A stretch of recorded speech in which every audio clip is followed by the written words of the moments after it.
Hey everybody, welcome back. Let's try to catch you up on what I've been doing the last week or so. I've been working on this door. I have the glass adjusted about as good as I can get it, so it fits up here pretty well, clears the chrome pretty well, meshes up with this pretty well. I put the new sash channel on.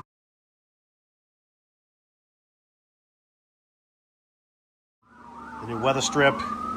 I'm not crazy about the quality of these things. They're supposed to be the closest to OEM fit, according to Ames in New Hampshire, but I don't know. I've seen better. I did find a pair of these strips in my basement that seem more like OEM, so I may give them a test fit before I put the other side together. I don't really feel like taking this apart again, but we'll see. So these windows are clean. The strip is on. This door is together. A few things popped up that are going to limit how far I can go today, but I can get the majority of it done. I took off the strip on top of the door to buff it out so it matches the rest of the stainless on the car. So there you go. This is ready to go.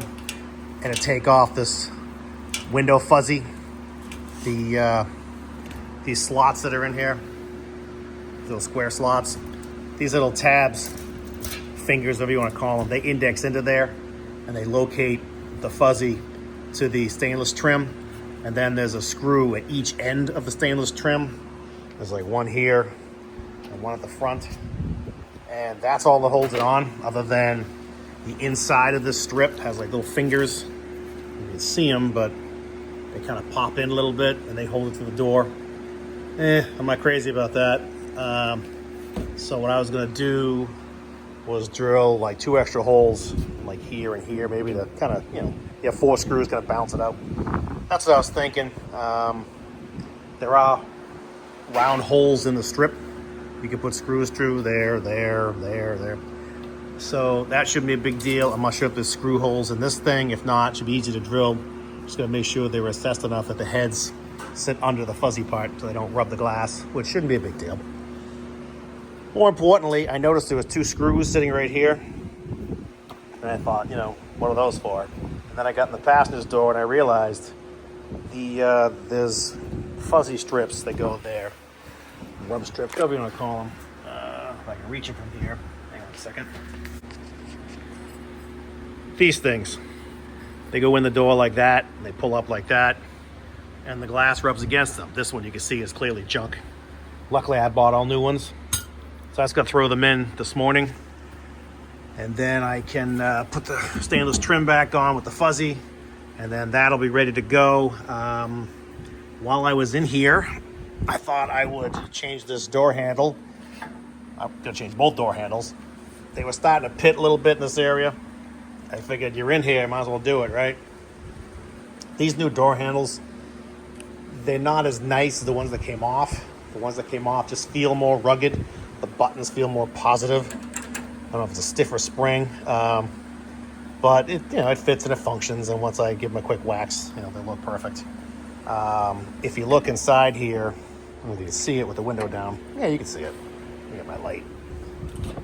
The way this thing works, if you've ever had a doorknob off before, a door handle rather, just pushes on the shaft. You see the shaft right there. As I push the button, it moves and it just touches against with the light in there better. I'm sorry. No, there you go. Now you can see it. You see the shaft right there? It just pushes against this flat piece of metal, part of the door latch. And these come longer than they need to come. So you got to trim them to fit. When you first put it in, it loaded this thing like a 1/2 inch. So I had to cut it down. I took about a 1/4 inch off it. So when you push it, you get a little bit of dead play, and then you get the action of the latch. And I had to put a slight upward bend in it, because if you leave it at the angle it's at, it tends to push down. I don't know if you can see it very well in here, but it would slip down the piece of metal. If I get in there, but yeah, it's like a 45-degree angle piece of metal. So I angle it up a little bit, and also, if I can find the ones that came out, I will show you. Where are they? Wrench is a disgrace.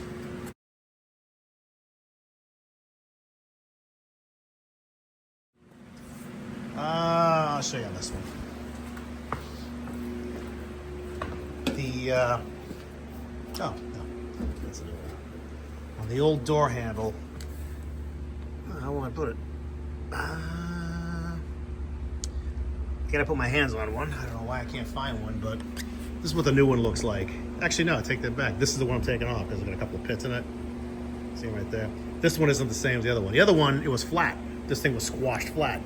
So the contact area was larger. I don't know if that's original GM. I don't think so. I've never seen it before. I think it's just an aftermarket kind of deal.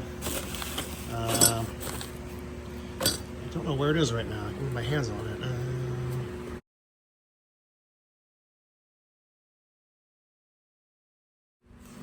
But take my word for it. The metal piece was shorter and squashed flat on the end. So I didn't duplicate that, but I did squash the end flat. I thought maybe it was over here, but nope. So whatever, it'll turn up. So a couple of tips while you're in there, just things to keep an eye on. So I got this where I like it. The gaskets. And here's a funny story for you. When I got in here to change the door handle, I noticed that once again, I gotta find my prop. I should have this stuff all set up before I start recording. Sorry, but I'm far from professional. I found, well, the hell with it, I'll just show you in the door. When I got in that door and I was playing with the handle, I said, oh look, there's nothing connecting the door lock to the latch. You see that little peg right there? That is what locks and unlocks the door. If I manipulate the latch knob, see it goes up and down? That's all you're doing when you're locking and unlocking the door. So when you turn the door lock key, you're turning the cylinder barrel, which turns that inner piece, which turns a small little 90-degree bracket that clips on the end. Well, both of mine are missing. So I ordered new clips and I ordered new brackets. They call it a pawl, P-A-W-L. So I ordered new pawls and I ordered new gaskets and the whole deal. You know, again, I'm in here. Let's just get this done, you know. And that was Saturday. That was on, I don't know, say Wednesday, Thursday. Yeah, yesterday's Friday, Thursday. And then yesterday I said, you know, did I ever try the door lock with the key to make sure it works? And I swear I did. So I was pretty confident that that was all cool. But for the hell of it, I said, you know, let me just double check myself. And sure enough, key doesn't work. The lock doesn't turn. So yesterday I had to order new locks, and the locks come keyed to the dash key. So I got a new ignition switch coming, new door locks. The pawl should be here today. You know, it's just a snowball effect of stupidity. I should have checked this all out to begin with. That's my fault. So now I'm being held up by my own fault. So don't be like me. Check everything thoroughly. When you go inside the door, say to yourself, okay, does the door lock work? Does the door lock pawl actually function and lock the door? You know, there should be a checklist either in your head or written down somewhere to make sure that all these things are done systematically. And then you don't have to wait for parts like I do. I mean, today I'll have the pieces, the pawls and the clips will be here. But without the door lock and the key, which won't be here till next Friday, I can't button the door up. So I'll get everything done except for that. Putting the lock in is super easy. So there you go. One other thing I was going to mention was, you know, this door had the glass already in it. And if you can see it or not, but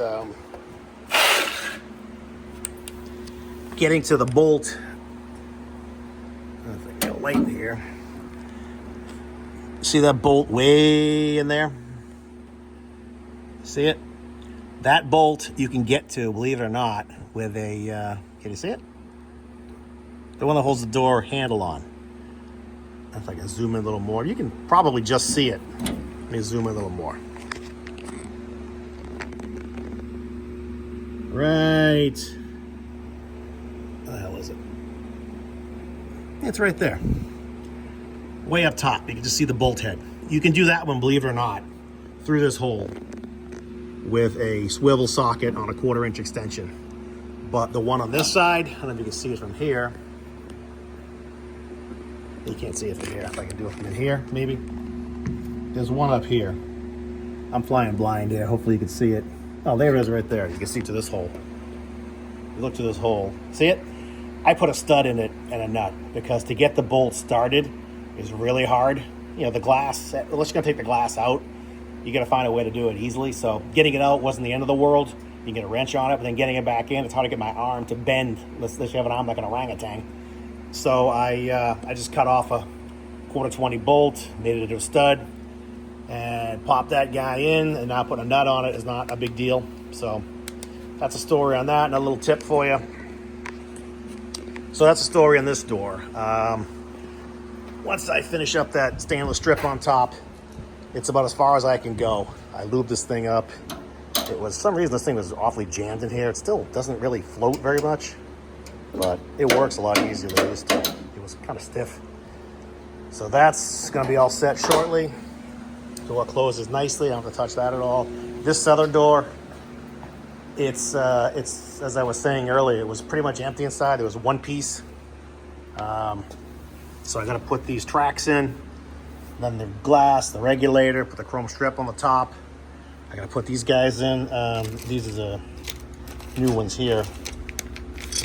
I think I bought them for the Firebird, but whatever, it's the same thing. So throw these in, and then we can get this door done too. So I've been dreading doing this door because it was empty, but honestly, it's only the 2 tracks, the regulator, the glass, and then some of this crap like this. But sometimes I'm just afraid of the things I don't know that I don't know. Like on that door, I saw the screws here and there, and I said, oh, what about when there? Maybe it's for a chrome trim. And then when I got to this door, I said, oh, that's supposed to be that rub thing. I didn't even have them on that door. I didn't know it. So, you know, yes, you can read the service manual. Yes, you can read the Fisher body manual, assembly manual. But some of that stuff, unless it's right next to you when you're working on the car, it doesn't really make sense, doesn't click to you. So, again, you got to have your wits about you, be careful, and just try to be systematic. So, anyway, let me get going on finishing the driver's door. Then I'll put this door together, and then we'll meet again at the end and blah, blah, blah. So, stay tuned. All right, this door is finished. It's as far as I can go today. I don't have the new door lock cylinder and the pawl. As soon as they come in, I'll throw that together, and this door will be done. Ran into a few snags, putting these cushion things in. This one right here, the 2 screw holes were stripped and re-drilled. So I had to get creative on locating them, but you know, whatever, I persevered and I got it. The stainless strip, I polished up my house yesterday. It's all back installed. The fuzzy's back on it. I put new screw holes in it to catch it, you know, every like 6-8 inches or so.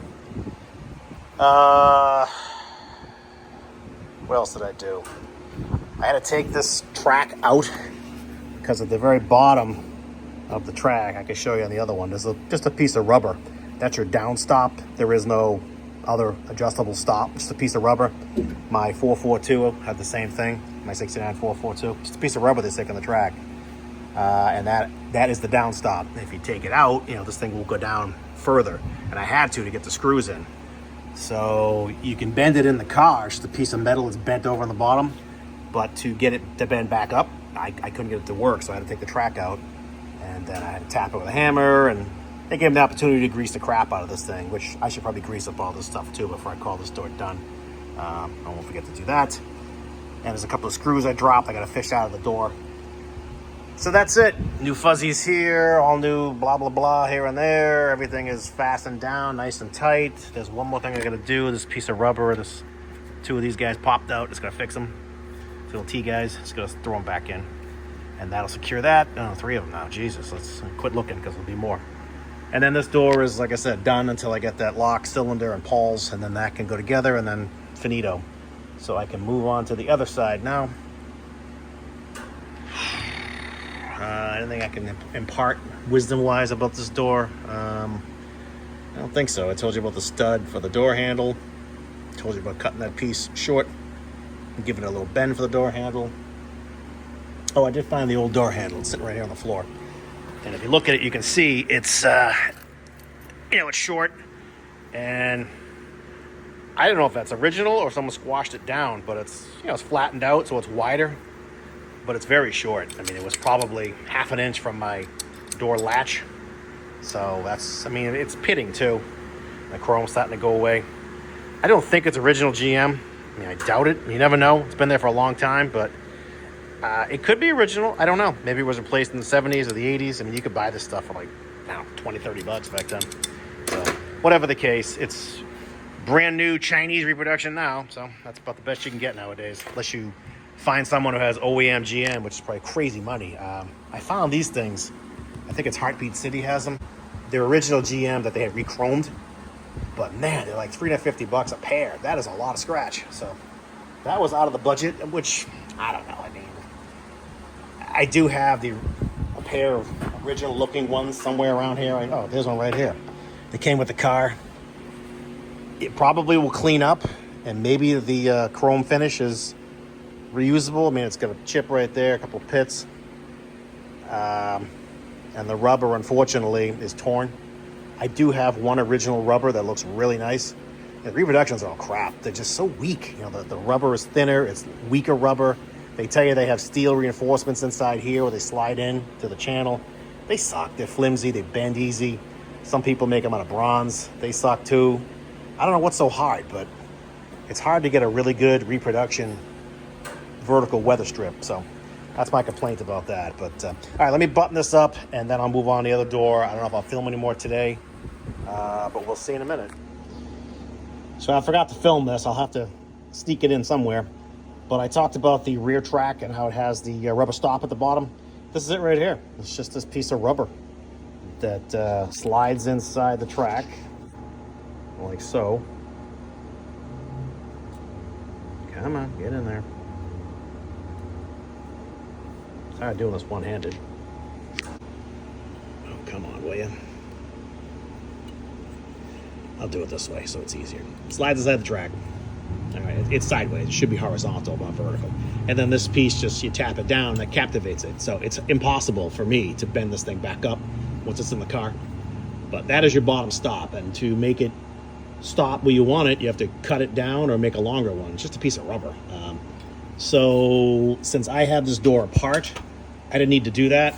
I'll put the chrome piece on the top with the felt on it, the whisker, before I put this in. So I can just do this right on the workbench. So that was probably a waste of time, but I had to clean the whole track out anyway. It was all gross. So they're all cleaned up. That's going to grease them really well, and then we'll just do it back together again. So that's all it is, and that's how it works. All right, one last shot before I move over. Everything is greased. The little rubber thingy's fixed. Backed out the door. This thing goes up and down. Super. Look how fast it goes down. Whee! This thing flies, huh? Let's do this. Let's just leave that there. Let's get rid of this. And let's show you the door closes lovely. Ready? Here we go. I back away so you can see it. Here, it's got a nice chunk to it too. Ka-chunk. Look at that, huh? Whew. Baby. Seals great. Everything lines up well. Let's call it good.